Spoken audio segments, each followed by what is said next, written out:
شروع اللہ کے نام سے جو بڑا مہربان نہایت رحم والا ہے۔ آپ سب کو حسانی اسلامک اسٹوڈیو میں خوش آمدید۔ حضرت ابراہیم علیہ السلام کے بیٹے حضرت اسماعیل علیہ السلام کے 12 بیٹے تھے۔ ان کی نسل اس قدر ہوئی کہ مکہ مکرمہ میں نہ سما سکی اور پورے حجاز میں پھیل گئی۔ ان کے ایک بیٹے کیدار کی اولاد میں عدنان ہوئے۔ عدنان کے بیٹے معید اور پوتے کا نام نزار تھا۔ نزار کے 4 بیٹے تھے، ان میں سے ایک کا نام مضر تھا۔ مضر کی نسل سے قریش بن مالک پیدا ہوئے، یہ فہر بن مالک بھی کہلائے۔ قریش کی اولاد بہت ہوئی، ان کی اولاد مختلف قبیلوں میں بٹ گئی۔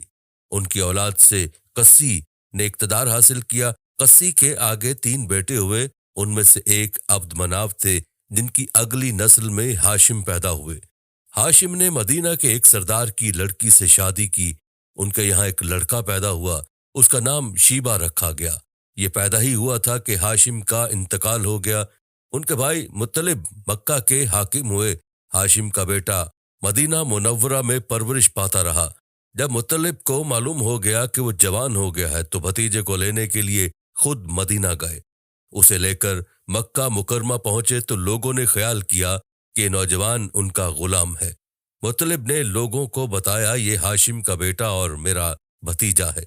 اس کے باوجود لوگوں نے اسے مطلب کا غلام ہی کہنا شروع کر دیا۔ اس طرح شیبہ کو عبد المطلب کہا جانے لگا۔ انہی عبد المطلب کے یہاں ابو طالب، حمزہ، عباس، عبداللہ، ابو لہب، حارث، زبیر، زرار اور عبد الرحمن پیدا ہوئے۔ ان کے بیٹے عبداللہ سے ہمارے نبی حضرت محمد صلی اللہ علیہ وآلہ وسلم پیدا ہوئے۔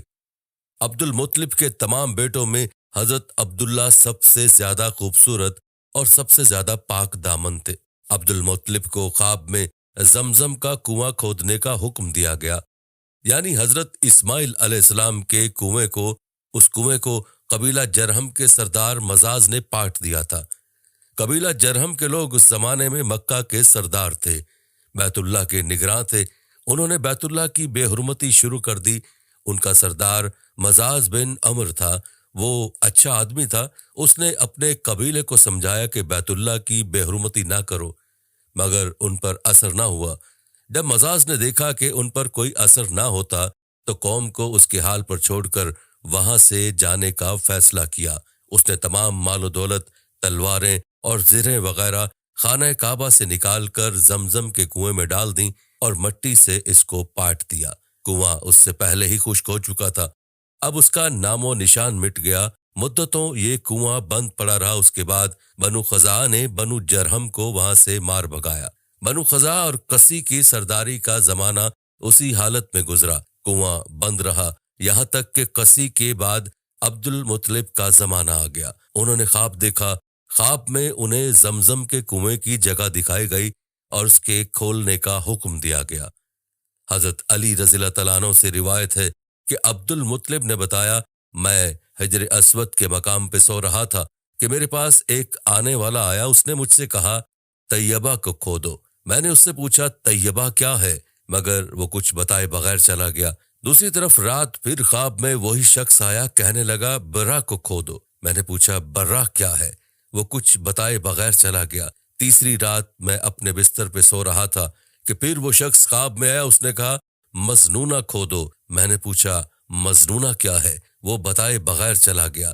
اس سے اگلی رات میں پھر بستر پہ سو رہا تھا کہ وہی شخص پھر آیا اور بولا زمزم کھودو۔ میں نے اس سے پوچھا زمزم کیا ہے، اس بار اس نے کہا زمزم وہ ہے جس کا پانی کبھی ختم نہیں ہوتا، جو حاجیوں کے بڑے بڑے مجموعوں کو سیراب کرتا ہے۔ عبد المطلب کہتے ہیں میں نے اس سے پوچھا یہ کنواں کس جگہ ہے، اس نے بتایا جہاں گندگی اور خون پڑا ہے اور کوا ٹھونگے مار رہا ہے۔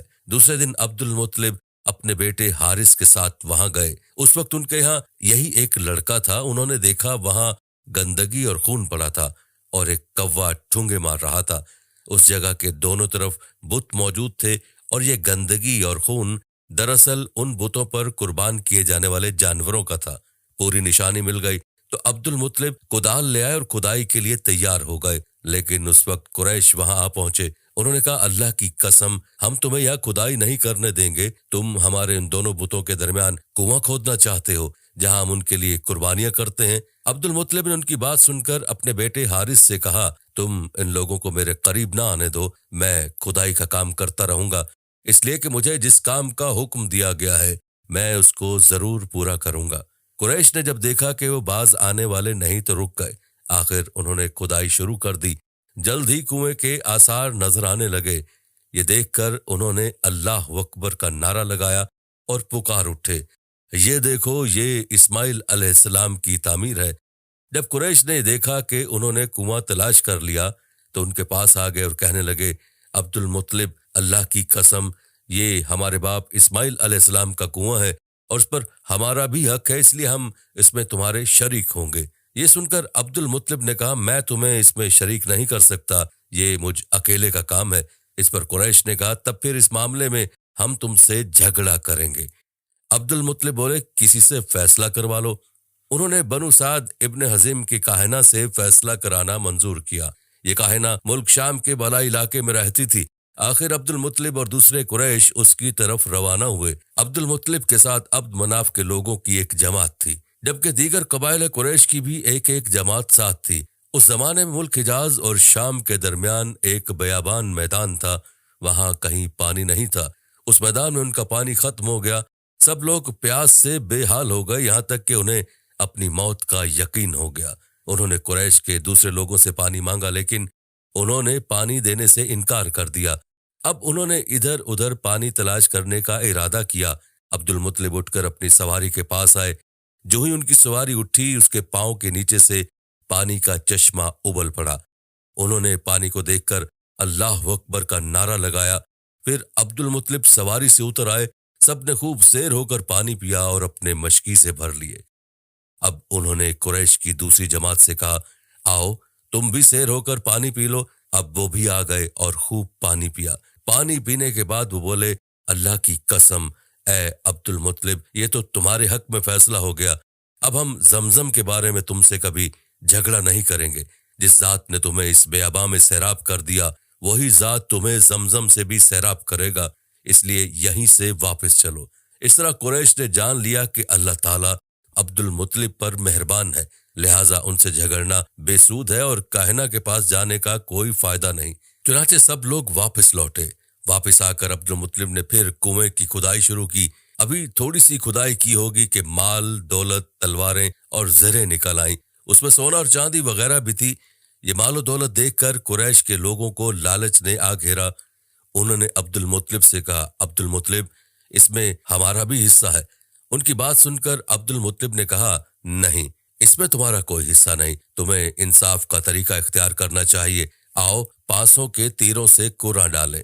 انہوں نے ایسا کرنا منظور کر لیا۔ 2 تیر کعبے کے نام سے رکھے گئے، 2 عبد المطلب کے اور 2 قریش کے باقی لوگوں کے نام۔ پانسا پھینکا گیا تو مال اور دولت کعبے کے نام نکلا، تلواریں اور زریں عبد المطلب کے نام اور قریشیوں کے نام کے جو تیر تھے وہ کسی چیز پر نہ نکلے۔ اس طرح فیصلہ ہو گیا۔ عبد المطلب نے کعبے کے دروازے کو سونے سے سجا دیا۔ زمزم کی کھدائی سے پہلے عبد المطلب نے دعا مانگی تھی کہ اے اللہ اس کی کھدائی کو مجھ پر آسان کر دے، میں اپنا ایک بیٹا تیرے راستے میں ذبح کروں گا۔ اب جب کہ کنواں نکل آیا تو انہیں خواب میں حکم دیا گیا اپنی منت پوری کرو، یعنی ایک بیٹے کو ذبح کرو۔